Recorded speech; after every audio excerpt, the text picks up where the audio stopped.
Ethan just read Maya's text. Hey, I haven't heard from you today and I'm feeling disconnected. Can we talk tonight? Immediately, Ethan's chest tightens, his jaw clenches, and every part of him wants to put his phone in a drawer and disappear for the weekend. To Maya, this looks like he doesn't care.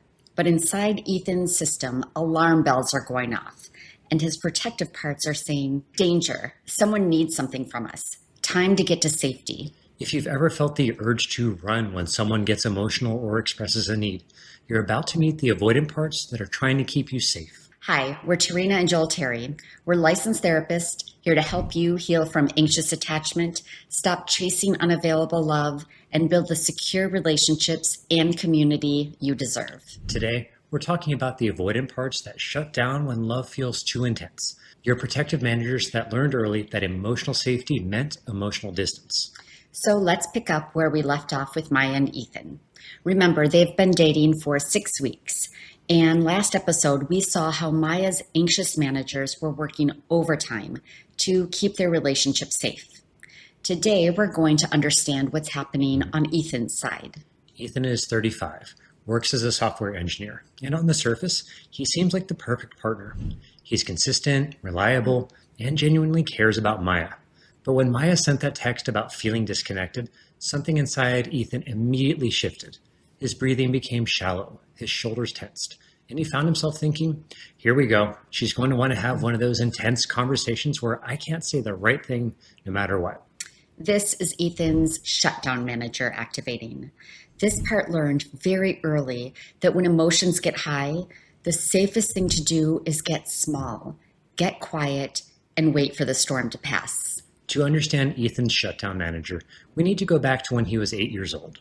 Ethan's mom struggled with borderline personality disorder. Sometimes she was the most loving, attentive mother, baking cookies for him, reading stories, planning fun adventures. Those were the days Ethan felt completely loved and safe. But other times his mom would explode without warning. Ethan might ask for help with homework, and suddenly she'd be screaming about how overwhelming everything was, how she couldn't handle one more demand, and nobody appreciated how hard she was trying. Then she'd storm from the room and not speak to anyone for hours. 8-year-old Ethan learned that for no discernible reason, his needs and emotions could trigger dangerous reactions in the person he loved most. His little system developed a brilliant protective strategy. If I don't need anything, if I don't feel too much, if I stay small and self-sufficient, I can keep mom stable and happy and keep our love safe. And this is how Ethan's independence manager was born.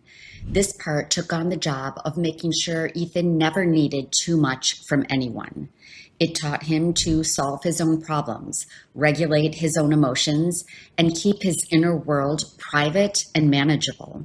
Ethan also developed a monitoring manager, a part that became hyper-attuned to other people's emotional states. This part learned to scan for signs that someone was getting overwhelmed or activated, because that meant danger was coming. When this part detected emotional intensity, it would signal the shutdown manager to engage the emergency protocol, withdraw, deflect, or disappear. So when Maya texts about feeling disconnected and wanting to talk, here's what happens in Ethan's system. His monitoring manager immediately detects emotional intensity and sounds the alarm. She's upset. This means she's going to need something from us. Remember what happened when mom got upset about our needs? His independence manager kicks in. We can't handle her emotions and ours at the same time. We need to stay rational and not get pulled into this emotional chaos. His shutdown manager takes control. Time to shut down. If we don't engage with the emotion, it will pass. If we stay calm and distant, we can't make it worse. What Maya experiences as rejection or lack of care is actually Ethan's system going into protection mode. His parts aren't trying to hurt her. They're trying to prevent the kind of emotional overwhelm that felt dangerous in childhood. Ethan's managers face their own impossible task. They're trying to stay in relationships while avoiding the very thing that relationships require: emotional intimacy and vulnerability. But in their minds, emotional intimacy equals danger.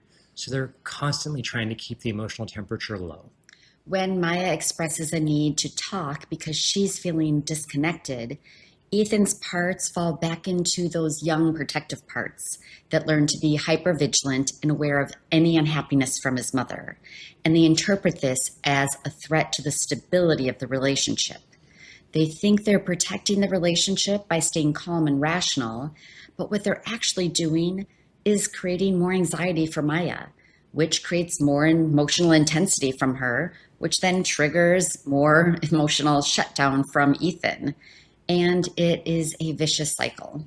And this pattern between Maya and Ethan is so common. The more one person's parts push for connection, the more the other person's parts retreat for safety. If you're recognizing yourself in either Maya or Ethan's story, we created an assessment called Meet Your Inner Team that helps you identify which parts are driving your relationship patterns and how your attachment style influences which parts show up most often. You can take it for free, and we'll put the link in the description. Here's what's so heartbreaking about Ethan's avoidant managers. They develop to protect love, but they often end up threatening it. Ethan genuinely cares about Maya. He thinks about her throughout the day. He wants the relationship to work, and he's actually capable of deep intimacy. But his parts learned that love is fragile, and emotional intensity can destroy it. Maya doesn't understand that when Ethan shuts down, it's not because he doesn't care. It's because he cares so much that his system is terrified of doing something that might damage their connection. His parts learn that the best way to love someone is to not burden them with your needs or trigger their emotional overwhelm. This is one of those patterns that creates so much pain for both people involved. The anxious person feels rejected and unloved, while the avoidant person feels criticized and overwhelmed. If this dynamic sounds familiar, let us know by giving this video a like to let other couples who might be stuck in this pattern feel less alone. And if you know someone whose partner shuts down during emotional moments, sharing this with them might help them see what's really happening underneath that withdrawal. Ethan's managers create what we call protective distance. It's physical, emotional, and psychological space that feels safer than intimacy. But this distance isn't about not caring. It's about caring so much that fear of getting it wrong feels overwhelming. When Maya wants to have a deep conversation, Ethan's parts start calculating. What if I say the wrong thing? What if my response makes her more upset? What if I can't give her what she needs and she realizes I'm not good enough for her? Instead of risking those possibilities, his managers choose withdrawal as the option that feels safer. Ethan's independence manager tells him, if you need less, you'll be easier to love. If you're self-sufficient, you won't be a burden. If you can handle your own emotions, you won't overwhelm anyone else in the way Mom got overwhelmed. His shutdown manager says, when emotions get intense, the safest place is inside your head. You can't hurt anyone from there, and no one can hurt you. But here's what Ethan's managers don't realize. In protecting him from emotional overwhelm, they're also blocking him from experiencing emotional intimacy. In keeping him safe from potential rejection, they're creating actual distance in the relationship. And this is what we would call a self-fulfilling prophecy, as the very measures that Ethan is taking to protect love threaten to destroy it. Maya doesn't need Ethan to be perfect or to have all the right answers. She needs him to stay present with her, even when emotions get intense. But Ethan's parts learned that staying present during emotional intensity was dangerous, so they do what they think is loving. They remove him from the situation. I'm curious, if you relate to Ethan's story, what does your shutdown look like? Do you get quiet and withdrawal? Do you rationalize or intellectualize? Do you find ways to physically leave the situation? Let us know in the comments. Understanding your specific pattern is the first step to working with these parts. Here's what I want Ethan to know, and what I want you to know if you have avoidant managers. Your parts that create distance aren't evidence that you're incapable of love or intimacy. They're evidence of how much you want to protect love, even if the protection sometimes hurts the very thing you're trying to protect. Ethan's shutdown manager has been working for 27 years to prevent emotional chaos in his life. His independence manager has been trying to make him easy to love by requiring as little as possible. His monitoring manager has been scanning for emotional threats so that he can prevent them before they explode. These parts took on the impossible job of controlling other people's emotional reactions and guaranteeing that love would stay safe and stable. They developed in response to a parent whose emotional regulation was unpredictable and sometimes frightening. And they've been trying to prevent that kind of chaos ever since. So, how do we help these protective parts feel safe enough to stay present during emotional intensity? How do Maya's anxious managers and Ethan's avoidant managers learn to work together instead of triggering each other? This is where the real magic happens, when these opposing parts start to understand each other and create the very security they're both seeking. And that's exactly what we're building toward in this series. The protective withdrawal we see in Ethan's avoidant managers has a distinct neurobiological signature. Research by Dr. Omri Gilath using fMRI brain imaging shows that avoidant individuals demonstrate reduced activity in neural regions associated with emotional processing and social connection when presented with attachment-related stimuli. Specifically, when avoidant individuals like Ethan view emotional scenarios or their partner in distress, they show decreased activation in the anterior cingulate cortex and temporal parietal junction, areas crucial for empathy and emotional resonance. This isn't about a lack of caring, but rather an automatic neural suppression that developed as protection against emotional overwhelm. Dr. Richard Schwartz's research on protective parts reveals that avoidant managers often form in response to caregiver emotional dysregulation. When children experience unpredictable parental emotions, their developing nervous system creates these shutdown parts as survival mechanisms. The parts become encoded as automatic responses that activate whenever emotional intensity is detected. Studies on cortisol patterns in avoidant attachment show a fascinating phenomenon. While anxious individuals show heightened stress responses to relationship threats, avoidant individuals show what researchers call cortisol suppression. Their stress hormone actually decreases during emotional conflict. This biological dampening explains why Ethan appears calm during Maya's emotional moments while his system is actually working very hard to regulate.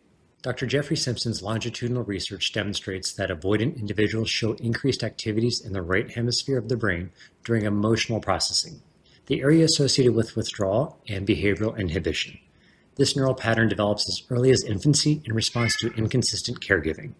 And the most encouraging research comes from studies on earned security, showing that these avoidant suppression patterns can change when individuals experience consistent, non-overwhelming emotional attunement.